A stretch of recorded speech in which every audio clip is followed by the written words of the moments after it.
Mesdames et messieurs, heureux de vous retrouver ce soir dans le cadre de cet entretien, la tranche qui tombe à point nommé au moment où en République démocratique du Congo, il y a plusieurs questions qui sont de l'heure, principalement la question du changement ou de la révision de la Constitution qui fait jaser. Partout on voit le président de la République, on voit les opposants qui en parlent.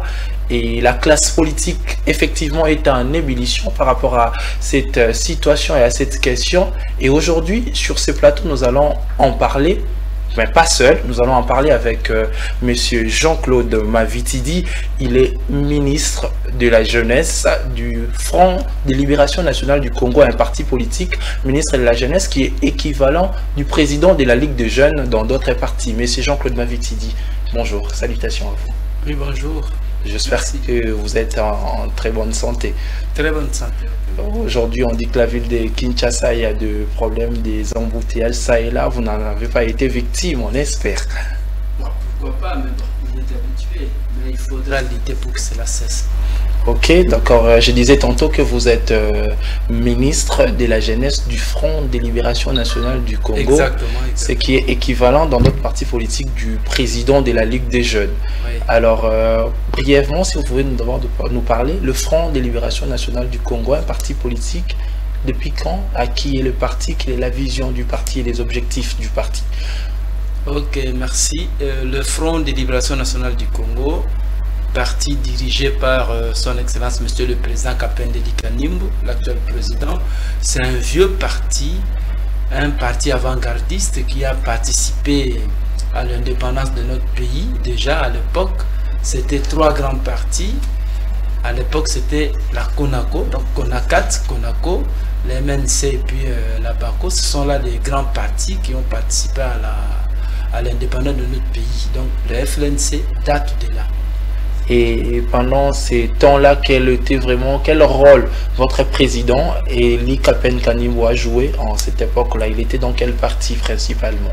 Oui, à l'époque, lui était pionnier dans la CONACO, Convention nationale du Congo à l'époque.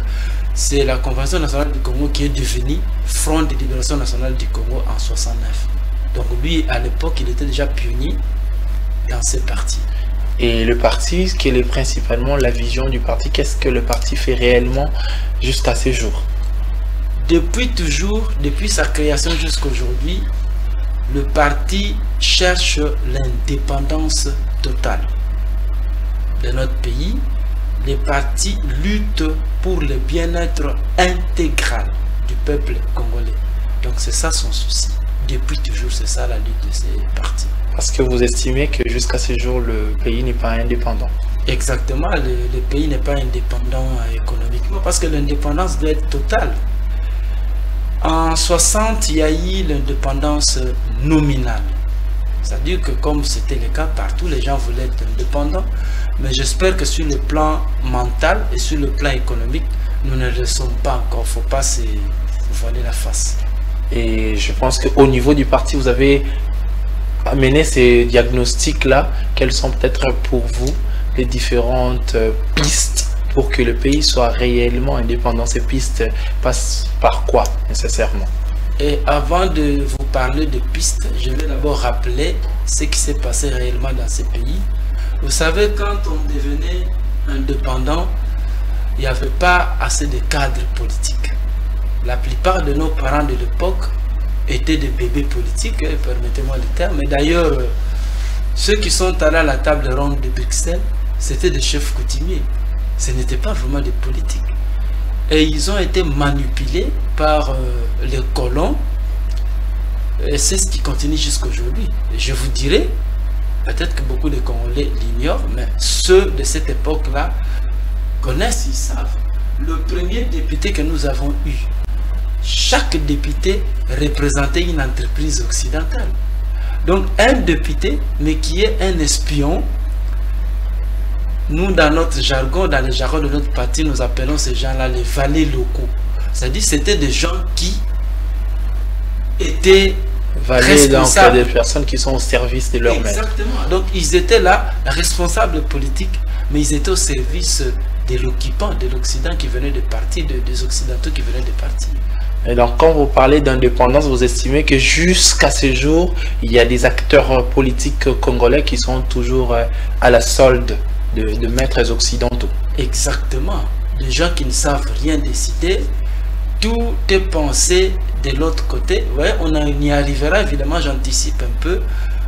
L'histoire de la Constitution dont nous allons parler, sûrement, cette Constitution n'était pas pensée par les Congolais.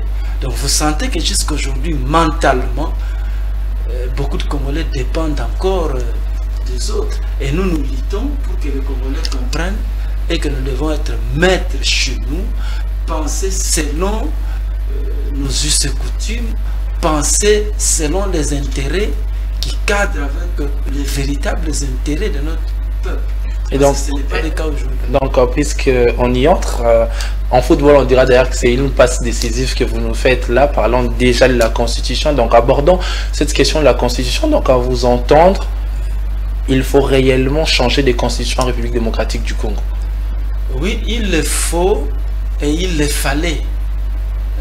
Là, les gens pensent peut-être que c'est du nouveau. Quand le président de la République parle du changement de la Constitution, ce n'est pas nouveau. Donc lui n'a fait que mettre en exergue ce qui a déjà été décidé à l'issue du finissage des travaux de la Conférence nationale souveraine en 2017. Donc lui est revenu tout simplement à la décision qui a été prise.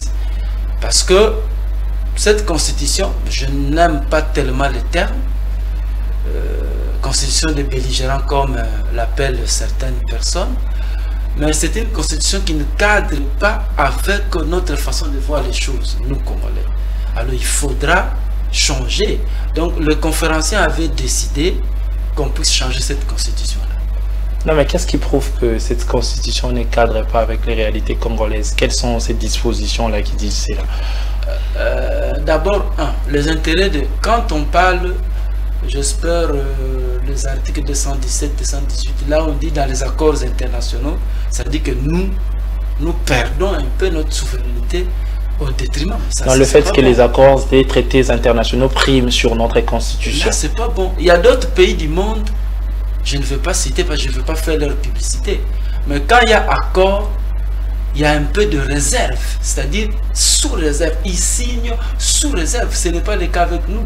Nous, nous signons comme des bébés et après, ces accords se retournent contre nous. Non, mais à ce que l'on sache, les accords et traités sont toujours ratifiés au niveau du Parlement qui est représentant du peuple, ce qui signifie que le peuple donne sa souveraineté par rapport à ces accords-là. C'est ça la logique du constituant même.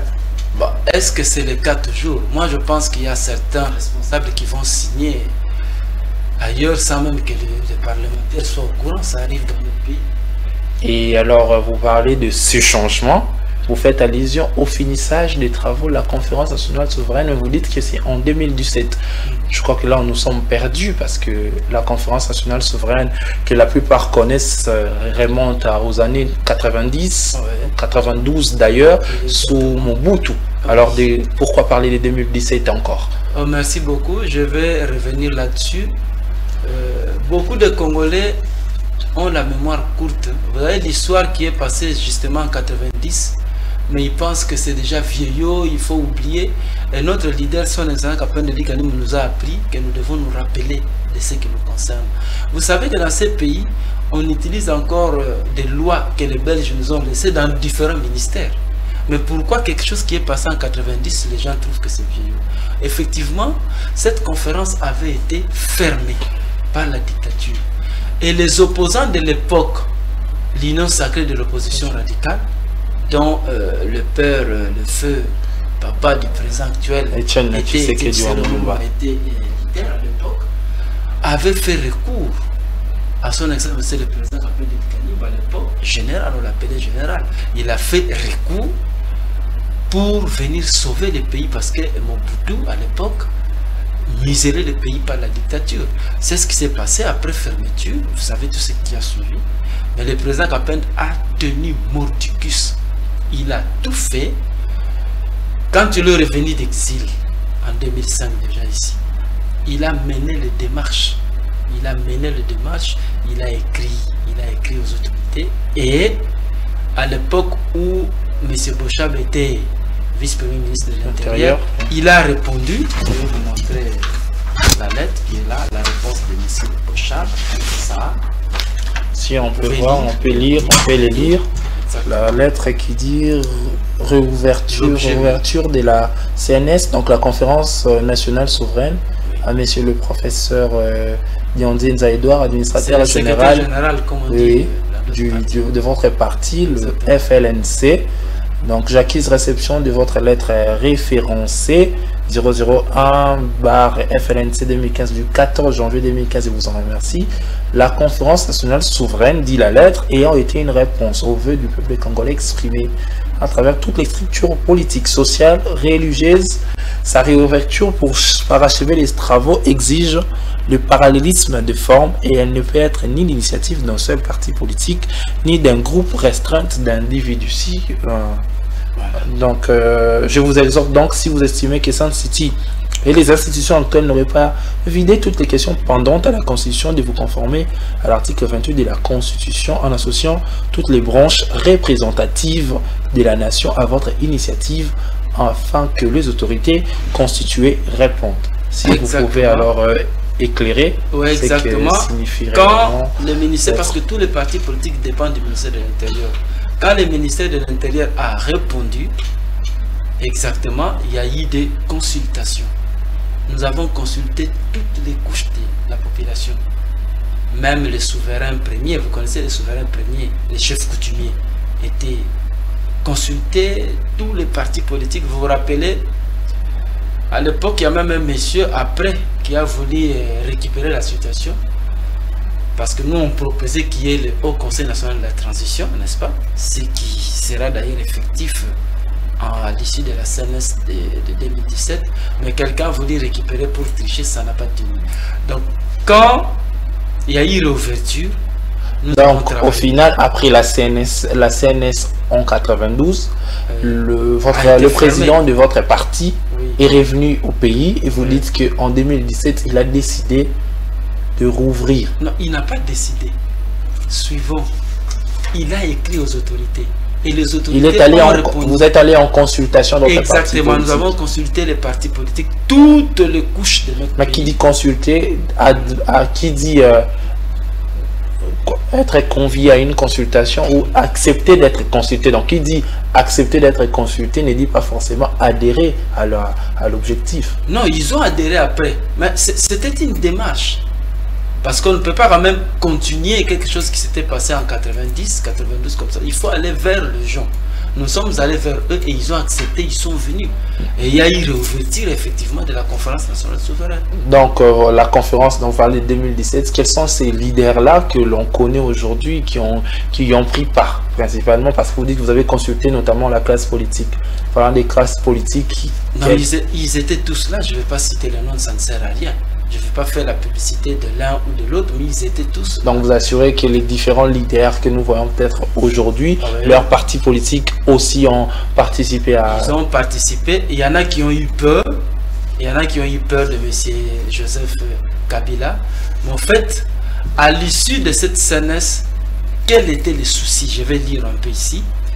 Le souci était celui-ci.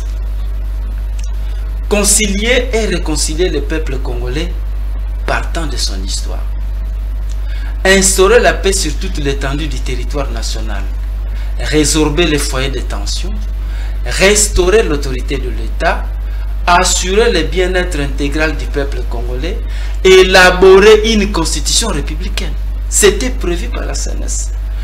Et enfin, organiser des élections réellement crédibles, transparentes et démocratiques. C'était ça le souci à l'issue de la CNS. Et il y a eu les participants, les gens ont pris part. Exactement. Et les parties prenantes ont adopté cette ligne. Exactement. Et c'est à l'issue de cette CNS que le Haut Conseil national de la transition a été institué. Ok, bon, avant d'y arriver, il y a une question et une chose qui me revient à l'esprit, parce que vous parlez de 2017, mais on se souviendra aussi, à cette époque-là, entre 2016 et 2017, il y a aussi un dialogue ici au pays. Un dialogue, on a parlé de l'accord de la Saint-Sylvestre, l'accord d'ailleurs qui a abouti à l'organisation des élections ayant conduit aujourd'hui à l'actuel président Félix Tshisekedi à la tête du pays. Alors, parlant de l'accord de la Saint-Sylvestre et de vos résolutions de la scène de la conférence nationale souveraine ouverte en 2017, est-ce que on ne peut pas aujourd'hui dire que l'accord a déjà eu prépondérance parce que la population a voté et tout, et les choses ont été coulées? Si vous dites que l'accord a eu prépondérance et que la population a voté, pourquoi aujourd'hui il y a grogne sociale? C'est que ça n'a pas tenu. Vous savez, il ne faut pas aller aux élections pour aller aux élections. C'est cela que la CNS a voulu corriger. C'est cela que la conférence souveraine veut corriger. Vous savez, monsieur le journaliste, dans tous les pays du monde qui sont devenus aujourd'hui des grandes puissances, il fallait passer par la conférence nationale souveraine. La conférence nationale souveraine trace les grandes lignes. Ça peut durer même 300 ans. Vous savez, je cite les États-Unis. La constitution qui a été formulée à l'époque, conçue à l'époque, a plus de 3 siècles aujourd'hui. Vous voyez? Mais chez nous, il y a précipitation. Le politique ne voit pas vraiment l'intérêt national, mais ils voient leurs propres intérêts. Ils se sont précipités aux accords de Saint-Sylvestre, ainsi de suite. Qu'est-ce que ça a donné aujourd'hui? Est-ce qu'il y a eu évolution dans la vie sociale du peuple? Non. C'est pourquoi nous continuons à lutter et insister. Nous faisons comprendre à nos amis politiques et à tout le peuple congolais que nous devons passer par une transition. Cette transition aura pour rôle de reformuler un peu les choses, donner un sens de vie au peuple congolais. Dit-on, un ventre affamé n'a point d'oreille. Vous voyez comment est-ce que nos populations sont trahies, menties pendant les campagnes électorales, à cause d'un pain, à cause d'une bière, à cause d'un t-shirt, à cause je ne sais de quoi. Vous allez donner votre pouvoir à un leader politique, après qui va se retourner contre vous. Pourquoi? Parce que les gens ont faim. Il faut d'abord donner la nourriture à la population. Il faut d'abord donner un sens de vie, une confiance à la population. C'est alors que nous irons aux élections. Nous précipiter d'aller aux élections seulement comme ça ne sert à rien. Donc la solution, c'est la transition. Exactement. Et cette transition, avec qui? Comment y arriver? Non mais, les conférenciers avaient décidé qu'il y ait le Haut Conseil national de la transition dirigé par son Excellence Monsieur le Président Capin Deli Kanimba. Et je ne le dis pas seulement le président de votre parti. Oui, mais c'est lui qui a été élu président du Haut Conseil national de la transition à l'époque. Mais je ne le dis pas seulement pour dire, mon frère, j'ai ici un arrêt de la Cour constitutionnelle. J'ai ici le journal officiel. Ok? C'est pas moi. L'arrêt de la Cour constitutionnelle en rapport avec quoi? Par rapport à l'arrêt qui confirme les résolutions de la conférence nationale souveraine. Et en plus de cela, le journal officiel a confirmé. C'est en 2022 que le président actuel avait signé, non? N'est-ce pas? Ça sort de son cabinet. Le président, vous faites allusion à quoi? Le président a signé quoi en 2022? Que la transition soit effective en 2022. Ça c'est dans quelle ordonnance ça?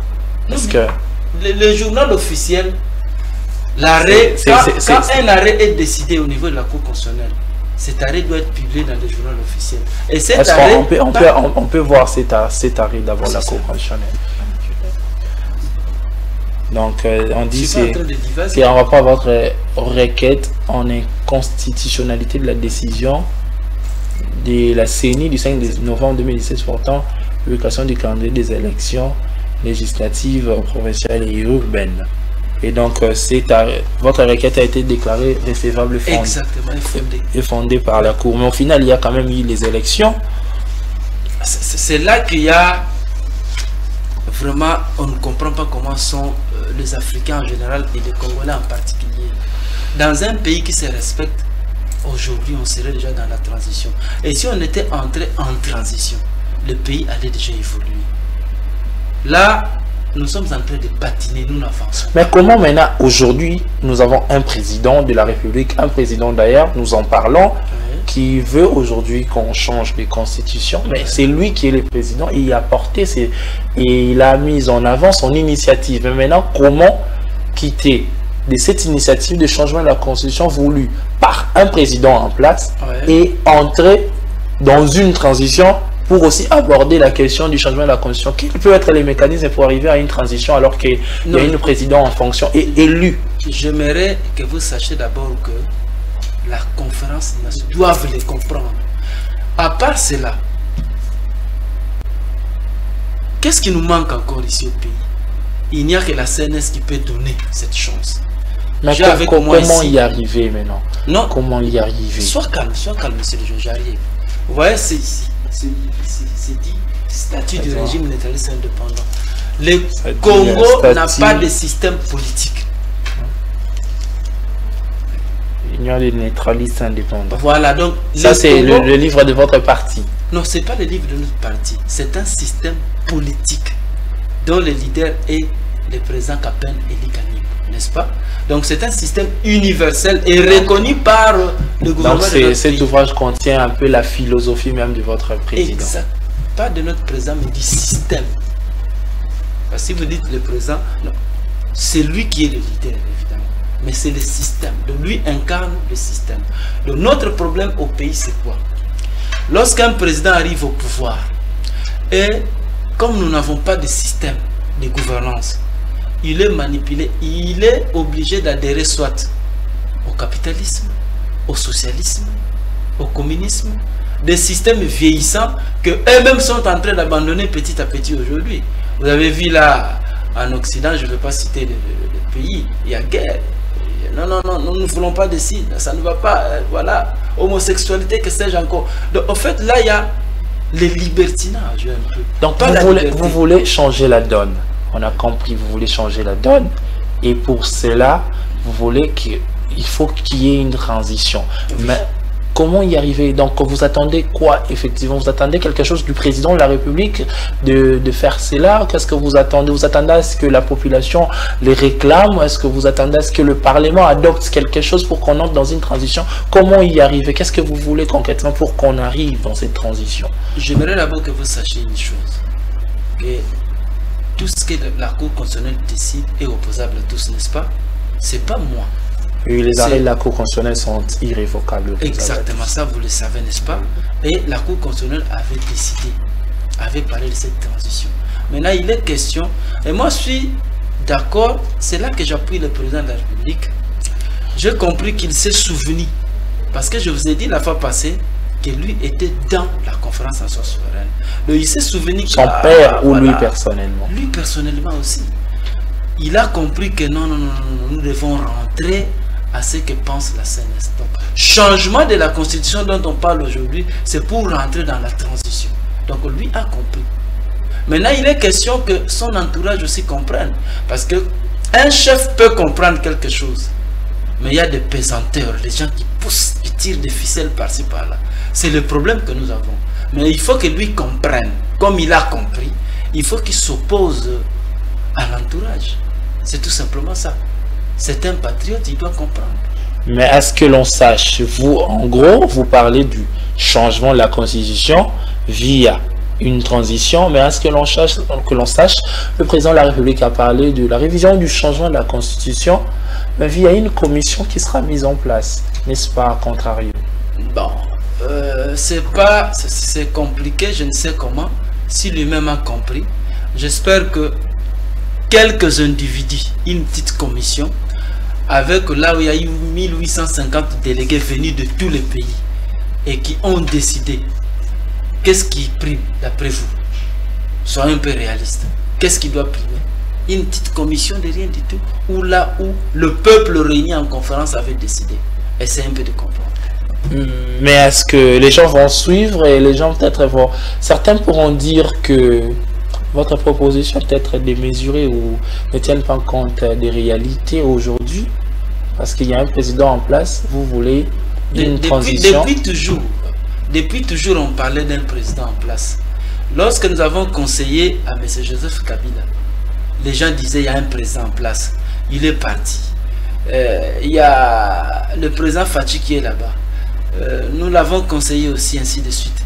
Il y a un président en place. Est-ce que devons-nous continuer à faire un tour autour d'un rond-point là, à tourner autour du pot, que la population continue à souffrir, ou nous devons comprendre et prendre une décision et avancer? Qu'est-ce que vous pensez? Maintenant, la transition, avec qui? Je vous ai dit, la CNS, la conférence nationale souveraine. Il y a souveraineté. La conférence nationale souveraine avait déjà institué le Haut Conseil national de la transition qui est dirigé par son excellence Kapend Elie Kanimba. Et reconnu, au moment où je vous parle, toutes les institutions de la République ont leur notification. Donc, Kapend Elie Kanimba, président de votre parti politique, c'est lui qui devra diriger la transition. Donc, pendant cette période transitoire, c'est lui qui sera le président de la RDC. Exactement. Et avec qui? Et le président en place, quelles seront ses fonctions? Quelles seront ses fonctions? Il y a deux possibilités. Il a le choix, parce que la CNS avait donné un statut, avait proposé un statut VIP au président qui quitte le pouvoir. Ce n'est que dans notre pays où on pense que le président doit seulement quitter en mourant. Non. Un ancien président devient un conseiller. Il peut avoir un statut VIP s'il le voudrait bien. C'est ça qui est prévu. Ou alors, il entre comme vice-président, comme c'était prévu à la CNS. C'est pas mal. Tout dépend de lui. Mais à ce que je sache, le président Kabila, c'est un conseiller maintenant.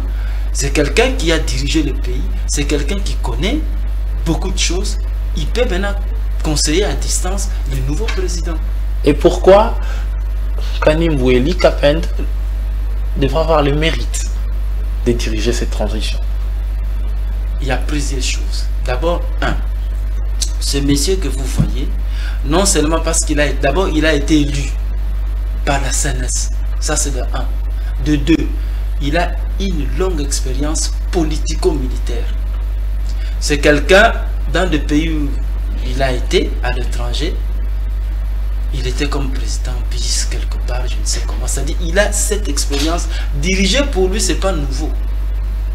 C'est quelque chose qu'il maîtrise déjà. Il a la maîtrise de l'armée, il a la maîtrise de la politique.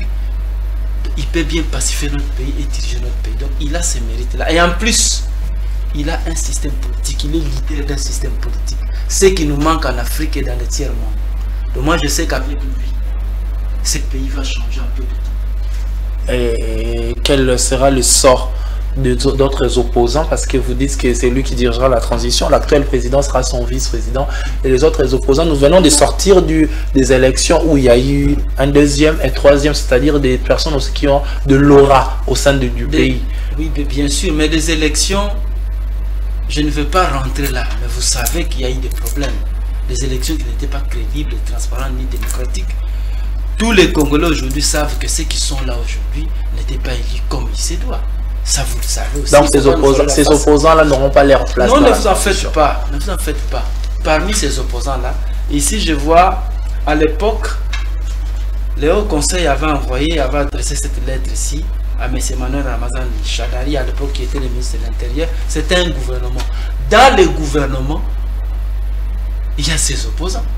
Et il y a beaucoup de propositions dont on ne peut pas peut-être parler aujourd'hui, mais je sais que tout le monde va se retrouver. La sagesse de la CNS, parce qu'aujourd'hui, pourquoi il y a problème? Les opposants pensent que ceux qui sont au pouvoir bénéficient, eux ne bénéficient pas. Mais avec la philosophie du sage Kapend Elie Kanimba, avec la philosophie de la conférence nationale souveraine, tout le monde va se retrouver. Tout le monde, personne ne va chômer, les gens ont peur pour rien.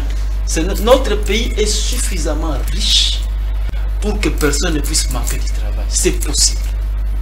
Je ne peux pas tout dévoiler ici, mais je rassure tout le monde et les opposants et ceux qui sont au pouvoir, personne ne va chômer. Mais alors, l'autre souci, c'est selon les opposants. Les opposants aujourd'hui ne veulent ni de la révision, ni du changement de la Constitution aujourd'hui, parce qu'ils estiment que c'est une voie, un exitoire qui va mener vers permettre à l'actuel président de rempiler vers d'autres mandats. Est-ce que le parti ne s'inscrit pas peut-être dans ces cadres, on parlait de la transition, mais au final, c'est pour accorder d'autres mandats à l'actuel président? Non, je ne pense pas. Je crois que après avoir dirigé tout un mandat, il entame un second mandat, il est devenu sage mûr. Je ne pense pas qu'il puisse commettre cette erreur-là de chercher à avoir d'autres mandats. Mais on le sait, changer des constitutions veut dire tabula rasa. Donc ça signifie Moi, je vous dis, changer de constitution égale entrer dans la transition. C'est ça que moi je vous confirme. Donc, les opposants soient à l'aise. C'est ceci qu'ils ont de penser que le président risque de remplir d'autres mandats, je ne sais quoi, non, qu'ils soient à l'aise. Moi, je sais que le président a compris. Quand il parle du changement, c'est pour que nous allions dans la transition. Que nos frères soient calmes. Et alors, concrètement, aujourd'hui, nous quittons maintenant le stade de la transition. Ouais. Nous parlons maintenant de la constitution. Parce que vous dites que dans cette transition, l'un des objectifs, c'est pour élaborer une constitution républicaine. Qu'est-ce que vous reprochez à l'actuelle constitution et qu'est-ce que devra contenir la constitution républicaine dont vous parlez? Merci beaucoup. Je vais parler de la partie qu'on appelle dans les statuts de ce système la méthodologie. La méthodologie, c'est le mode de vie d'un peuple. Vous comprenez? C'est-à-dire chaque peuple, quand l'Éternel Dieu a créé les humains par-ci par-là, il a donné un mode de vie à chaque peuple. Chaque peuple a sa façon de voir les choses, chaque peuple a ses richesses, chaque peuple a ses ancêtres, chaque peuple a ses us et coutumes. Mais dans la constitution actuelle, on nous fait penser à l'occidental. On ne tient pas compte. Comment ça? Comment vous expliquez ça? Non, mais c'est la philosophie romaine, qu'on ne vous trompe pas. La constitution actuelle, là, cette façon de penser, c'est purement la philosophie romaine. Et la philosophie romaine n'est pas la philosophie congolaise. Non, non, non. On ne peut pas être des moutons de panurge, chers journalistes. Il ne faut pas toujours penser aujourd'hui parce que tel a dit. Nous devons suivre. Nous devons aussi avoir notre façon de voir les choses. Pourquoi seulement suivre les autres? Cette constitution ici a été conçue en Belgique. Elle n'a pas été conçue ici. D'ailleurs, le président actuel était témoin quand le président Kapende Likanim et le fait Étienne Tshisekedi en Belgique s'opposaient déjà à l'époque quand il y a eu référendum pour cette constitution. Ils s'opposaient. Ils ont fait campagne pour que les gens ne puissent pas accepter cette constitution. C'est parce que c'est une constitution qui ne pense qu'aux intérêts des Occidentaux. Il y a beaucoup de pièges là-dedans. C'est pourquoi aujourd'hui nous devons avoir notre propre constitution qui doit tenir compte des pygmées qui sont là-bas au niveau de l'Équateur. Une constitution qui doit tenir compte des Bashi. Une constitution qui doit tenir compte des Songhe. Une constitution qui doit tenir compte des gens de Bandundu. Une constitution qui doit tenir compte des gens du Congo central, des Bandibou, ainsi de suite. C'est comme ça. Cette constitution ne tient pas compte de tout cela. Même les droits que nous utilisons. Mais c'est un droit purement romain. Vous allez voir, les gens ne comprennent même rien de tout ce qui se dit là. Non. Nous proposons un jour quand nous aurons une constitution. Cette constitution sera traduite en Chiluba, en Lingala, en Swahili et en Kikongo. C'est-à-dire la personne qui est jugée doit comprendre de quoi il s'agit. Et ça doit être très bien écrit dans la Constitution. C'est ça. Ce n'est pas le cas aujourd'hui. Et comment, qu'est-ce que vous comptez faire pour vraiment porter haut votre initiative aujourd'hui en termes d'activité? Qu'est-ce que vous comptez concrètement faire? Quand je viens déjà ici, il y a des téléspectateurs qui nous suivent. Mais vous aussi, en tant que patriote, en tant que journaliste intellectuel, j'espère que vous n'allez pas vous taire. Vous devez un peu creuser. Parce que ce n'est pas en peu de minutes qu'on peut parler de tout ça. Pourquoi ne pas... Non, la question c'est parce que d'aucuns diront que le parti n'a pas une grande portée au sein de l'opinion. Parce que est-ce que le parti a-t-il des députés? Est-ce que le parti mène plusieurs activités ici au pays? Est-ce que le parti est largement connu? Par exemple, vous parlez peut-être c'est le président qui est aussi connu, mais le parti en soi. Mais comment le parti va arriver à faire entendre? Le parti est connu parce que nous sommes implantés dans les 145 territoires. Vous savez, messieurs les journalistes, vous vous trompez souvent. Vous savez, beaucoup de partis qui font beaucoup de bruit ici, ils ne sont pas connus à l'intérieur. C'est-à-dire que le politique congolais a compris le peuple congolais. Il faut manipuler, il faut faire beaucoup de bruit, il faut faire ceci, il faut utiliser l'argent. Et là, on pense que lorsqu'on fait beaucoup de bruit comme ça, c'est qu'on est connu, c'est qu'on peut apporter la solution. Le plus important ici, c'est des personnes qui ont la clé pour sauver le pays. Ce ne sont pas des personnes qui font beaucoup de bruit. On a connu beaucoup de personnes qui font beaucoup de bruit ici. Qu'est-ce qu'ils ont apporté? Qu'est-ce qu'elles ont apporté, ces personnes dans ce pays? Rien du tout. Vous savez, tel, si vous nommez tel comme tel. Aujourd'hui, il est temps que le peuple congolais comprenne qu'il faut des gens qui ont la clé. Et parmi des gens qui ont la clé, son Excellence Kapendeli Kanimbu en fait partie. Il est resté pratiquement le seul, l'unique sage aujourd'hui. Le vieux Gizenga venait de partir il n'y a pas longtemps. Je dis bien le vieux sage républicain. Il est congolais de père et de mère. D'ailleurs, il est dans la lignée Lunda. Donc, il peut devenir empereur de Lunda si le veut. Mais il dit non, je dois lutter pour la population congolaise. Mais en vous entendant, vous parlez pas seulement de lui comme un futur président d'une transition, mais comme vraiment un futur président de la République, même après la transition. Bon, en fait, après la transition, c'est lui-même qui peut le dire. Mais moi, je peux vous rassurer une chose, il n'a pas envie de se pérenniser au pouvoir. Là. Non. C'est quelqu'un qui veut plutôt aller plus loin. Il veut travailler pour le monde entier. Mais ce qu'il a amené comme système, il faut qu'on l'applique d'abord ici dans notre pays. Vous comprenez? Il ne peut pas amener... Il y a certaines personnes dans le monde qui en profitent déjà indirectement. Tant que les Congolais continuent à dormir avec cette richesse-ci, pour que nous puissions bien bénéficier de cette richesse, il faut que le président Kapendeli dirige ce pays. Mais il ne va pas s'éterniser. Mais cette transition, ce sera combien de temps? À l'époque, la CNS avait décidé pour 2 ans. C'est juste 2 ans. C'était ça. Okay, mais aujourd'hui, la population, entre changement ou pas de la Constitution, la population se plaint. Oui. Des questions de l'ère, des faits sociaux, des questions liées au secteur social. La population parle de ça, il y a des embouteillages, il y a de l'insécurité. Est-ce que, face à cela, est-ce que le problème lié à la gestion est forcément lié au problème d'avoir une constitution républicaine? Mais c'est pourquoi j'ai dit à la population d'appuyer les résolutions de la conférence nationale souveraine. Parce que la conférence nationale souveraine avait répondu à tout ça. Il y a eu des commissions sur tous les plans, éducation, recherche, tout. Et nous, le président Kapendeli Kanimbu est défenseur de tout un peuple. Il tient à ce que ces résolutions soient appliquées pour que la population se retrouve. Sinon, cette guerre-là de dire changement ou pas, nous, quand nous disons changement, c'est-à-dire rentrons dans les résolutions de la CNS, parce que les résolutions avaient déjà prévu. Je vous ai dit tout à l'heure, là, n'est-ce pas? Je vous ai dit, parmi ce qui était prévu, élaborer une constitution républicaine qui va tenir compte de tout ce dont vous venez de parler. C'est clair. Donc, cette guerre-là, moi, je pense que ça ne sert à rien. La population doit se retrouver dans la CNS. Ce n'est qu'un forum national qui résout réellement les problèmes d'un peuple, pas des petits accords de rien du tout quelque part, non, ça ne sert à rien. Mais après le premier mandat du président de la République, Félix Tshisekedi, et son second mandat en cours, vous parlez de la gestion. Quelle est l'analyse du parti par rapport à la gestion générale du pays?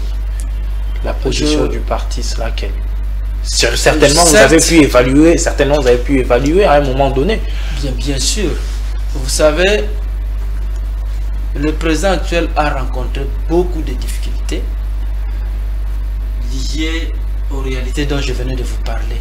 C'est-à-dire que nous n'avons pas le monopole de notre pouvoir. Tant que nous ne comprendrons pas, tant que nous n'appliquerons pas les résolutions de la CNS, on peut les retirer lui. On met une autre personne, la personne aura toujours des problèmes parce que les gens peut-être n'en parlent pas trop. Mais le Congo, c'est la poule aux œufs d'or. Chaque puissance du monde veut dominer le Congo. Et qui que vous soyez, si vous venez au pouvoir, il y aura les bâtons dans les roues. C'est pourquoi la solution, les sages Kapendeli Kanimbu est là. Appliquons les résolutions de la CNS et plus jamais nous n'allons pleurer comme ça. Plus jamais la population ne va pleurer.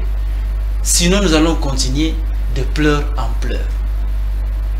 Et quel est aujourd'hui l'appel que vous lancez à la classe politique, à la population en général, à la société civile? Quel est l'appel concrètement que vous lancez? Peut-être pour clôturer. Oui, je disais tantôt, le président Kapende Deli Kanimbu est le seul sage qui nous est resté. C'est quelqu'un qui a connu le début de ce pays, l'indépendance nominale, parce qu'il était pionnier dans la CONACO, déjà il était là. Et c'est quelqu'un qui, toute sa vie, a lutté pour donner de l'indépendance totale à notre pays. Donc je demande à la population congolaise de croire en lui. Je demande à la population congolaise d'appuyer les résolutions de la CNES. Pour la première fois, l'Éternel Dieu nous avait visités. Des sages s'étaient réunis vers les années 90 à la CNES, qui a pris de très bonnes résolutions. Mais ces résolutions ont été foulées aux pieds. Son Excellence Kapende Deli Kanimbu a lutté. Il a abandonné tout ce qu'il avait comme privilège, que sais-je encore, dans des pays étrangers. Il était appelé, il travaillait. Il est rentré au pays, il a lutté, il a tenu Mordicus. Il y a eu réouverture de la CNES. 1850 délégués se sont réunis pour trouver des solutions. Donc, tout ce qui a été fait en 90 a été ramené. Et de très belles et bonnes résolutions pour ces pays ont été prises. Que la population, que la classe politique appuie les résolutions de la CNES. C'est notre unique voie pour sauver notre pays. Sinon, c'est le malheur. Mais je pense que le moment est arrivé. Comme le président parle du changement de la constitution, c'est-à-dire il adhère à la transition telle que décidée à la conférence nationale souveraine. Ok, on peut considérer cela comme votre mot de la fin, ou vous voulez compléter encore?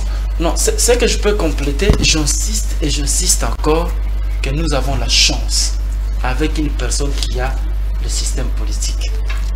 C'est ça qui nous manque au Congo. Quand il y a eu indépendance en 1960, le pays n'a pas organisé une conférence nationale souveraine. C'est pourquoi nous souffrons aujourd'hui. C'est pourquoi nous sommes allés de dictature en dictature. Nous avons raté le départ.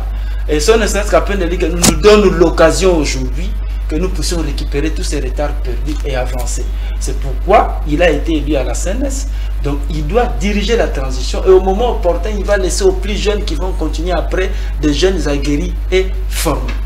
D'accord, merci. C'était Monsieur Jean-Claude Mavitidi, ministre de la Jeunesse du parti, donc le Front de Libération Nationale du Congo, ministre de la Jeunesse du FLNC, ministre de la Jeunesse qui est équivalent dans notre parti politique, dans d'autres partis politiques de président de la Ligue des Jeunes. Monsieur Jean-Claude Mavitidi, c'était un plaisir de vous recevoir dans le cadre de cet entretien. Merci beaucoup. Et à vous, on se revoit la prochaine fois avec un autre invité. Très bonne suite de programmes sur Actu 30 Télévision. Au revoir.